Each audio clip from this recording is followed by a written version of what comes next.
Support comes from Mosby Building Arts. Sometimes the smaller home projects make the biggest difference. Mosby creates custom spaces that help you love your home even more. For projects big and small, visit callmosby.com. This is St. Louis on the Air from St. Louis Public Radio. I'm Elaine Cha. Just a few weeks before the new academic year starts, questions about that are on the minds of families and students alike.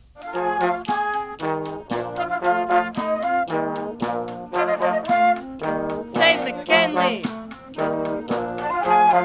Those are students from McKinley Classical Leadership Academy High School using their talents to protest outside a community meeting last month.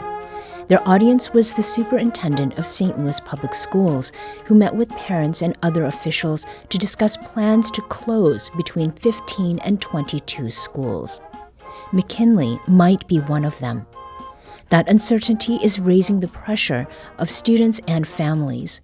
School officials say these actions are needed, that doing nothing or trying to keep things as they are just aren't options any longer.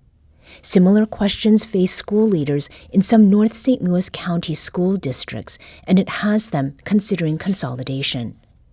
Hiba Ahmad is St. Louis Public Radio's education reporter. She joins us now to talk us through how the region schools got into this situation and where things go from here. Hiba, welcome back to the program. Hi, Elaine. So let's start in St. Louis City, where SLPS has 62 schools. Mm-hmm. And you first reported on a draft version of the Future Ready SLPS report in June, and it presented a few different plans, including one that would close about a third of those 62 schools. Yeah. What stood out to you first about this report?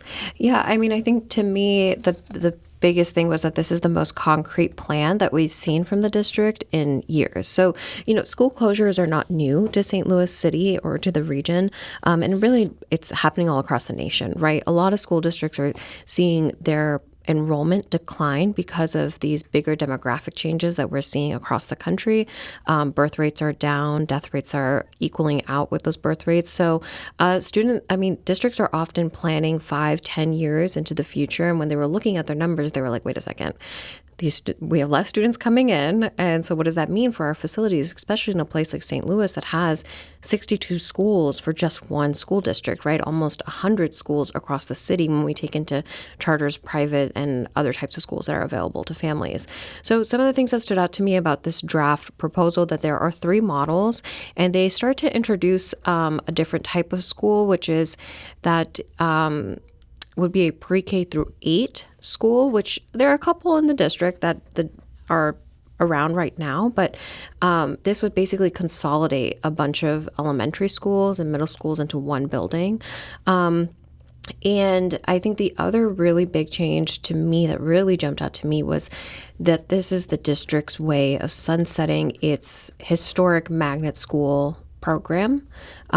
This is the general magnet program. This is not the gifted schools, but the magnet school structure was introduced, of course, in the era of desegregation and the integration of public schools. They were designed in a way to help attract white families back to the city of St. Louis after experiencing a chapter of white flight from the city.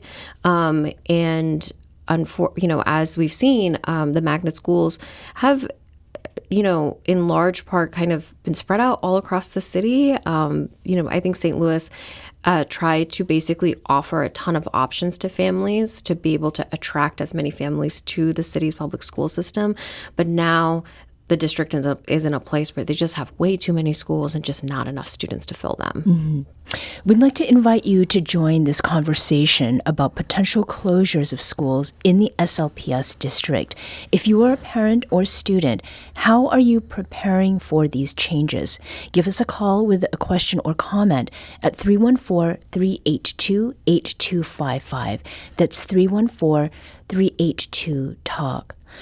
So SLPS has already gone through multiple rounds of closures, and the most recent was in 2021 when the district closed 8 schools. Was that just not adequate did the report explain why these additional closures are necessary? Yeah, so the district and the city has been seeing a decline in population for decades, and that's why the school district naturally has to shut down buildings on kind of a semi-regular basis, anywhere from every 4 years or so. The district starts to bring up some sort of consolidation plan. This was probably the most ambitious plan that we've seen, the most amount of buildings that have been proposed, again up to 22 schools. Again, nothing has been approved, I should say that. Like the district hasn't finalized a proposal, they haven't taken it to the school board for a vote, which would be required. So that's still forthcoming. But yeah, I mean, this has been happening, and the district is responding to a lot of different pressures. Yes, it's declining enrollment, but it's also a projected $41 million deficit that the district is going into for this coming school year. That's after a spend down of their fund balance, or they used their reserve funds last year of roughly around $30 million. Last year, the state auditor put out a report that said, if the district continues on this path, right, of spending down tens of millions of dollars every single year, they will be bankrupt up in 5 years. And a lot of those expenses are going into things like maintaining a lot of these schools, right? Trying to respond to emergencies. A boiler goes out, or there's a leak, or a tornado hits, right? So, and of course, the district is also naturally being forced to respond to some of the changing forces within education within Missouri. We are seeing a change in the education funding formula. Governor Mike Kehoe did not fund the full formula, and state legislators did not fund the full formula, which left about a $190 million gap for school districts across the state. And that really hurts districts like SLPS. And then, of course, there is an ongoing challenge of just, when you have less people living in a city, you have less property tax revenue coming in. So it's all these kind of a confluence of all these factors that have brought the district to this point. Now, there are certain schools that have been identified as ones, that could be closed. And we mentioned McKinley High School, and you were at that musical protest. We heard a little bit of that. And that was last month. And students were asking officials to save the school from closure. McKinley is a magnet high school. It's just one of 2 high schools that could be closed in 2030. Why is a school like McKinley being, put on the block for potential chopping? So the district has not given a specific reason for why they have proposed certain schools for closure. McKinley and the other high school, Clyde C. Miller Career Academy, which is actually right up the street from us, they are the 9 through 12 high school program would be closed, but the buildings would be repurposed to serve other purposes. Meaning, so for McKinley, they propose, for example, putting the PEGS program possibly into the school, which is, of course, this, program that's with the Lindbergh School District that is a, often for students who test into it and provide kind of advanced academic pathways, essentially. And Clyde C. Miller would become the district's career and technical education center, meaning that's where kids from all over the district could go and take cosmetology or a mechanics workshop or something like that for credit. And usually they graduate with some sort of certification. Again, the district hasn't finalized its list. It's been really, really clear about that. However, it has spooked a lot of families. And something a parent told me actually that I thought was really interesting is that, families are often having to submit applications for this magnet school, for the magnet schools come October.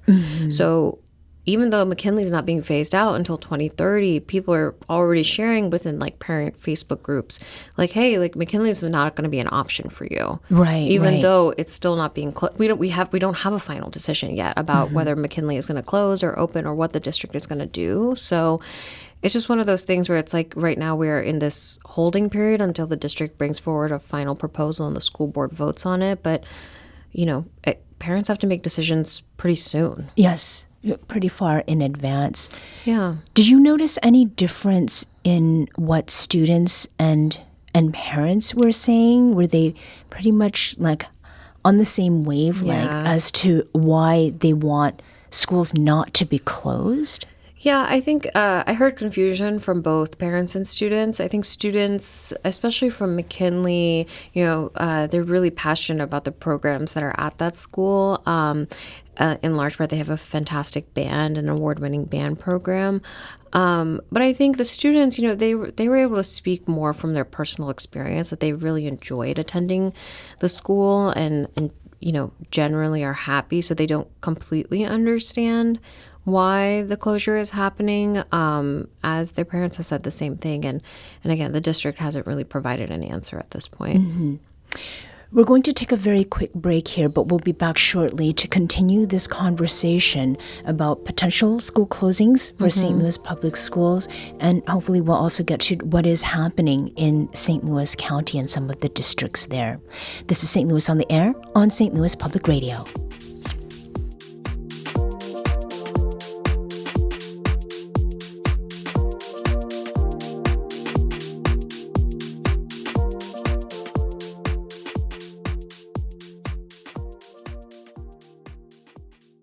Support comes from Gemma, architects, planners, and designers seeking to bring joy to their clients and communities. Details at gemastl.com.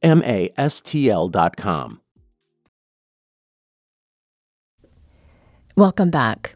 Let's return to our conversation with Hiba Ahmad, who is STLPR's education reporter. We're talking about potential school closures in the St. Louis region. Now, the proposed closures for St. Louis public schools haven't attracted opposition from students and families alone, but from elected officials as well. And last week, St. Louis's Board of Aldermen proposed a resolution calling for a delay to the closures. So what was that reaction from school officials? And is a delay actually possible at this point? I mean, yes, a delay could definitely happen. They have already pushed it back a little bit. Originally, I think the school board was thinking about voting by the end of August so that the district could start informing families around the back to school season time. Back to school is around August 24th this year, coming up fast. But the board could just continue to ask questions and wait. If they feel like they don't have all of the information to make an informed vote, they could wait into the school year to make that decision. When it comes to the other in response to the Board of Aldermen's resolution, the school district said in a statement that, it welcomes the dialogue and people are allowed to, push back, but ultimately the district is doing this because it is responding to very real financial pressures and changing enrollment. And they understand that whatever happens to the city's public school system is then also in turn happening to the city. So I do think there is an agreement among the Board of Aldermen and district officials that something needs to happen, right? Some level of closures do need to take place.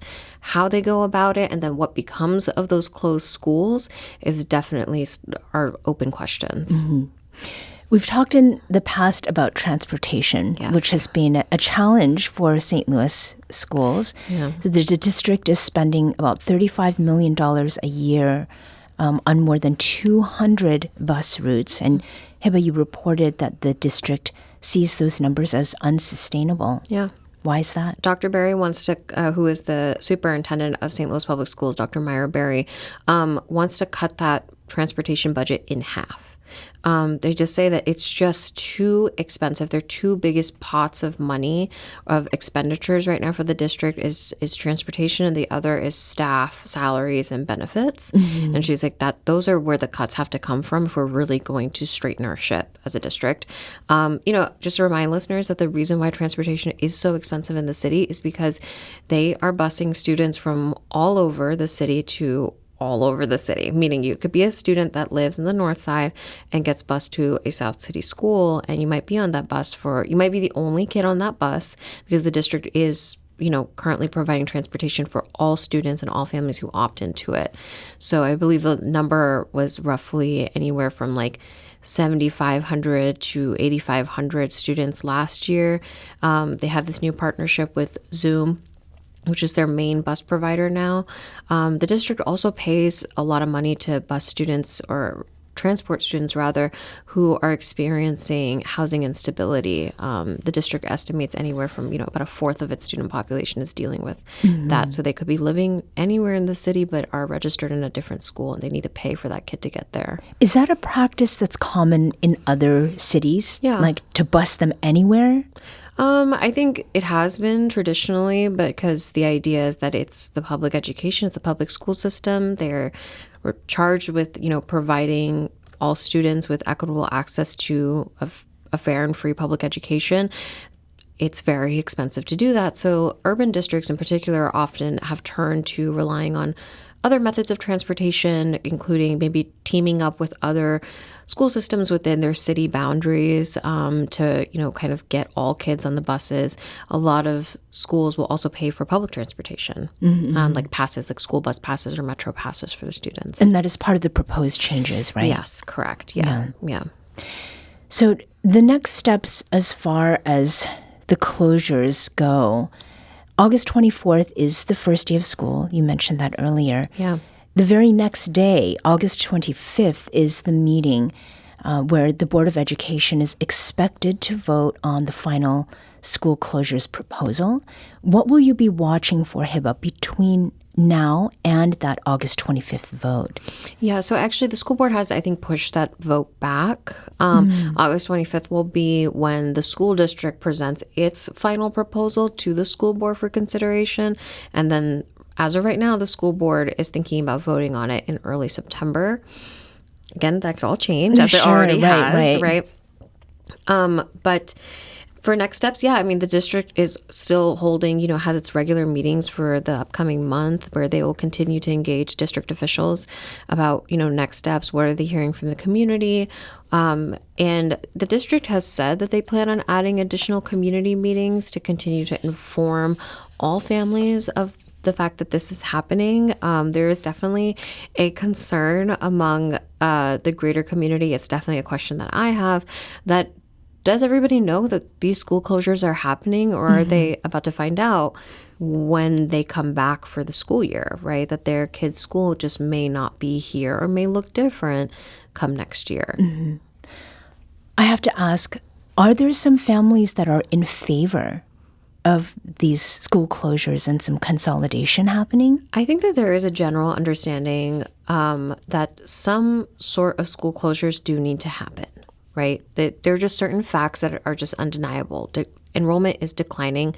These are epic buildings, but they are old. And families do want to see more resources inside of each individual schools. And they do believe that if the district can kind of maybe pull more students together into one building, then you can have like a really robust art program, or you can have like a sports team or something, because you'll have enough kids to participate. You can justify the teacher's salary for that. So I think there is an understanding. Parents want clarity around and more transparency around how the district landed on these models and why they chose these particular schools for proposed closure. We're talking today about issues facing schools in the St. Louis region, and I'm speaking with STLPR's education reporter, Hiba Ahmad. Now, it's not just St. Louis City that's facing some tough questions about what to do with limited resources, with fewer students, and with rising costs. And in St. Louis County, school officials from multiple districts are considering coming together, consolidating. And last month, you were at the first meeting of the St. Louis Region Future of Public Education Task Force. It's a big title. Long one. Yes. The group is made up of top school officials. What are they trying to do, Hiba? So they are trying to kind of chart a path forward in response to some of the similar issues that we've been talking about around declining enrollment in certain school districts, aging infrastructure, increased costs around salaries and benefits, decrease in state funding, all of the things, right? As we all know, St. Louis is a very fragmented region. And just as we have many, many municipalities, we have just as many school districts. And some of these school districts are teeny tiny, right? They are like serving like 2,000 to 3,000 students. And something which was really interesting to me is that Pamela Westbrooks Hodge, who was a former state school board member, so the Missouri Board of Education member, who left her post this summer. She's basically pulled this task force together, and she resides in the boundaries within Normandy Schools Collaborative. Mm-hmm. And Normandy, unfortunately, is slated to lose its accreditation come January. And one of the challenges is that when that happens, families are given the option to send their kids to other school districts. And what Westbrook's Hodge is basically saying is that, look, like, one, this is really challenging. Let's try to find a solution so that, these neighboring school districts will likely have to take in these students anyways. Why can't we maybe consider consolidating some of them so that Normandy doesn't end up losing its accreditation, and also all of these students get served in one capacity. Mm-hmm. Another point that she brought up was that many of these students are also dealing with these housing insecurity issues. So these students are often moving around these districts anyways because they're so close, like they're neighboring school districts. Mm-hmm. So she's like, what can we do to kind of bridge this fragmentation and kind of just pool our resources together to best serve these students? Mm-hmm. And there's also then the potential for state takeover, right? And that introduces a whole other rash of challenges, and that is what happens when a school district loses its accreditation. The state often intervenes, and this happened for Normandy back in 2013. It lost its accreditation, led to a state takeover. It did stabilize the district's finances, but we never really saw a huge jump in academic performance among students.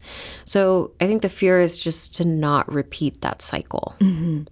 So this task force, it consists of representatives from 5 North St. Louis County school districts. We've mentioned Normandy. Yeah. There's Riverview Gardens, Jennings, Ritenour, and Hazelwood. Yeah. How similar are the challenges these districts are facing to those of Normandy? Yeah, I mean, one of the things is that the high mobility rate among students. So students moving around because of unstable housing.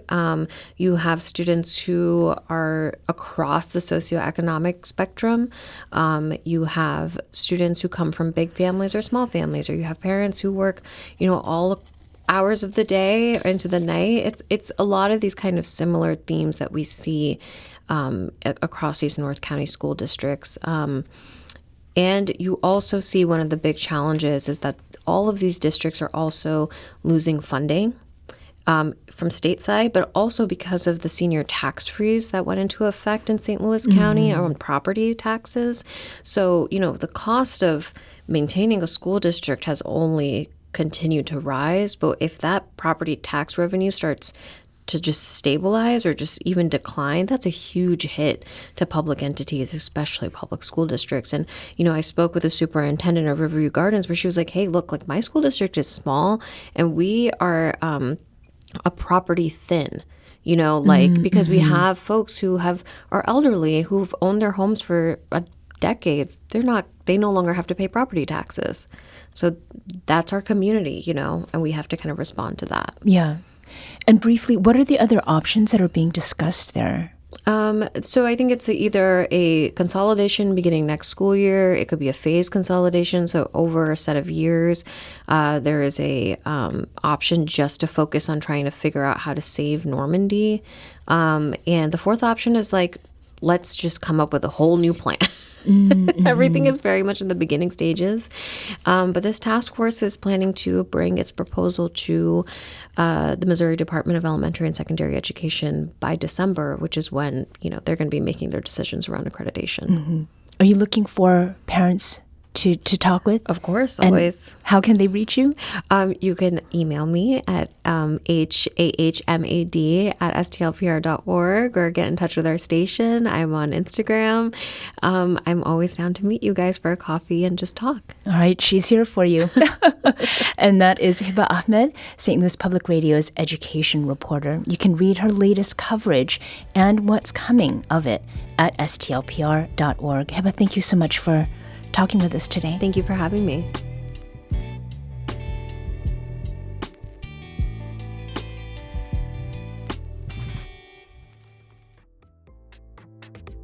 This episode was produced by Danny Wissentowski.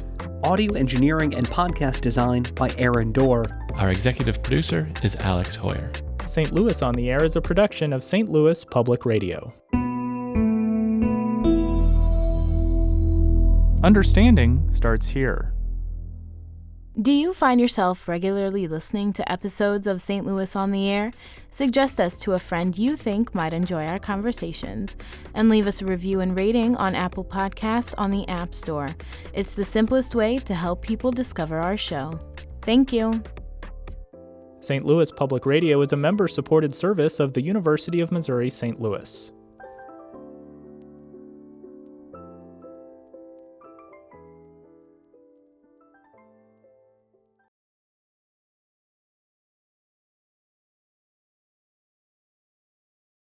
Hi, I'm Laura Hamden, and my colleague Jessica Rogan and I are your daily hosts of the Gateway newsletter. We meet with the editors in the STLPR newsroom every weekday to bring you the top local stories of the day in a quick and easy 6-minute read by 6 a.m. In an age of overwhelm, it's a refreshing, thoughtful take on the news day, if we do say so ourselves. Fine-tune your daily news habit with the Gateway newsletter. Subscribe at stlpr.org/gateway.